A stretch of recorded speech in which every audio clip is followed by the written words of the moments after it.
Fórmula 1 de 2026 começou envolvida em uma das maiores polêmicas técnicas dos últimos anos. E o silêncio inicial das equipes só aumentou a curiosidade sobre o que realmente estava acontecendo nos bastidores dos motores e nas fábricas de cada fabricante. Desde o inverno europeu, circulavam rumores insistentes e cada vez mais detalhados de que uma fabricante tinha encontrado uma brecha inteligente no novo regulamento e estava tirando vantagem secreta nas pistas, desde os primeiros testes oficiais. Os rivais reclamavam primeiro em voz baixa, nos corredores do paddock, e depois em voz alta, nas coletivas e nas conversas oficiais com a federação. A Federação Internacional demorou para agir, e quando finalmente interveio, o campeonato já estava a caminho, com várias corridas disputadas e pontos importantes distribuídos entre as equipes. A pergunta que ficou no ar era simples e inquietante, e continuou ecoando durante meses entre engenheiros e chefes de equipe. Quantos pontos e quantas posições essa vantagem custou às outras equipes antes da regra ser fechada de forma definitiva? E como isso alterou o equilíbrio da temporada inteira desde o começo? A história começa com a mudança radical de regulamento técnico para 2026, que mexeu em vários pontos fundamentais dos motores e da forma como o desempenho seria controlado. A relação de compressão foi reduzida de 18:1 para 16:1, com o objetivo de facilitar a entrada de novos fabricantes e controlar custos de desenvolvimento a longo prazo. O problema estava na forma como a federação media esse número crucial para o desenvolvimento em pista. A verificação era feita apenas com o motor frio em temperatura ambiente, e isso abriu uma porta que poucos imaginavam no momento da elaboração das regras. Foi nesse detalhe técnico, aparentemente simples, que a Mercedes encontrou espaço para inovar de maneira criativa e eficiente. Segundo relatos técnicos que circularam no paddock e foram confirmados por fontes próximas a várias equipes, a fabricante alemã usou materiais especiais e um arranjo de pré-câmara sensível à temperatura, dentro das cabeças dos cilindros. Quando o motor aquecia durante a corrida, as peças se expandiam de forma controlada, e a relação de compressão efetiva subia além do limite oficial. Em temperatura ambiente, o motor passava no teste oficial, sem problemas, e recebia o aval da federação. Em condições reais de pista, a potência aumentava de maneira significativa e dava uma vantagem clara nas retas e nas acelerações longas de vários circuitos. Os rivais calcularam que a diferença podia chegar a 3 décimos de segundo por volta em alguns circuitos, especialmente nos mais rápidos e com retas longas, onde a potência do motor fazia toda a diferença. A Ferrari foi a mais vocal desde o início e manteve a pressão constante em todas as oportunidades. O chefe de equipe criticou publicamente as áreas cinzentas do regulamento já no começo do ano e insistiu que a integridade da categoria estava em jogo e que não se tratava apenas de uma questão de desempenho isolado. Ele argumentava que as regras precisavam ser claras e que todos deveriam competir em igualdade de condições, sem espaços para interpretações criativas que beneficiassem apenas um lado da disputa.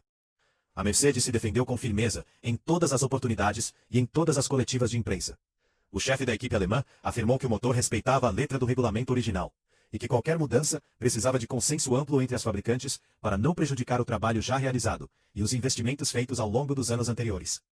A discussão ganhou força semana após semana, e as equipes rivais pressionaram a federação por verificações secretas nos motores, durante os fins de semana de corrida. Relatos indicam que esses testes confirmaram uma vantagem de desempenho, mas os números exatos nunca foram divulgados oficialmente pela federação, e ficaram apenas nas conversas privadas entre os técnicos.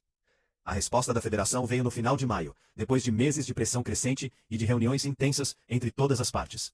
A partir de 1º de junho, a relação de compressão passou a ser medida tanto em temperatura ambiente, quanto com o óleo a 130 graus. A mudança entrou em vigor antes do Grande Prêmio de Mônaco, e fechou a brecha de forma clara e definitiva. A partir daí, todos os motores teriam de cumprir o limite também em condições quentes de operação, e qualquer expansão térmica seria detectada nos testes. A decisão foi vista como um compromisso entre as partes envolvidas. Alguns elogiaram a rapidez da federação em agir depois que a pressão aumentou, e o consenso foi alcançado entre as fabricantes. Outros criticaram a demora em detectar o problema desde o início da temporada e o fato de a vantagem ter sido explorada por várias corridas importantes do calendário. A Mercedes continuou a defender que nunca havia quebrado a regra escrita e que a inovação era legítima dentro do texto original do regulamento.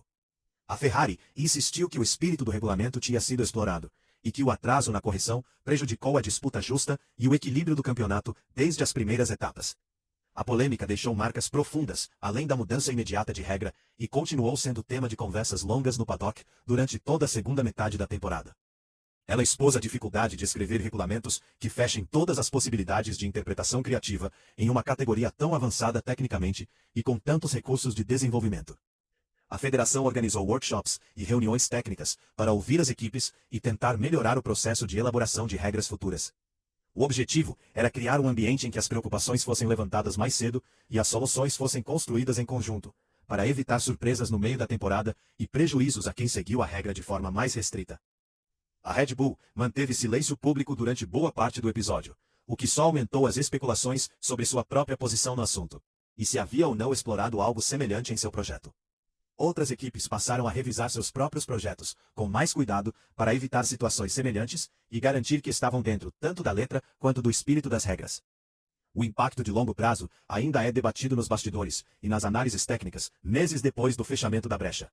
Alguns analistas acreditam que a vantagem inicial da Mercedes ajudou a consolidar a liderança no campeonato, antes da regra ser alterada. E que esses pontos extras foram decisivos para a tabela final. Outros argumentam que a diferença real era menor, e que o desempenho do time alemão vinha de um pacote completo de carro e estratégia, e não só do motor. O certo é que a partir de junho, o cenário técnico mudou, e as equipes tiveram de se adaptar rapidamente às novas medições e aos novos controles. A controvérsia virou um dos capítulos mais marcantes da temporada de 2026, e serviu de lembrete constante de como a inovação e a regulamentação caminham lado a lado na Fórmula 1. Quando a poeira baixou, ficou a lição de que a clareza das regras e a fiscalização rigorosa são fundamentais para manter a confiança de todos os envolvidos e a emoção da disputa para o público que acompanha cada corrida com atenção crescente. A temporada seguiu com a nova forma de medição em vigor, e o debate técnico continuou nos fóruns e nas conversas de paddock durante as etapas seguintes. A Ferrari manteve a postura de cobrar transparência e regras mais claras em todas as oportunidades. A Mercedes seguiu defendendo a legalidade de seu projeto original e a importância de respeitar o texto escrito sem interpretações posteriores. A federação reforçou os controles e preparou o terreno para 2027, quando a medição será feita apenas em temperatura de operação. O episódio mostrou que mesmo regras cuidadosamente elaboradas podem abrir espaços para interpretações criativas, e que a reação das equipes e da federação define o equilíbrio da competição ao longo do ano. No final, a história da brecha da relação de compressão se transformou em um exemplo clássico de como a Fórmula 1 equilibra a busca por desempenho máximo e a necessidade de justiça esportiva. O que aconteceu no início de 2026 continua ecoando nas discussões sobre o futuro do regulamento e na forma como as equipes abordam o desenvolvimento de seus motores nas próximas temporadas. A tensão gerada por essa polêmica serviu para fortalecer os processos de fiscalização e para lembrar a todos que a linha entre inovação legítima e exploração de brechas é fina e precisa ser constantemente observada por todos os lados envolvidos na categoria.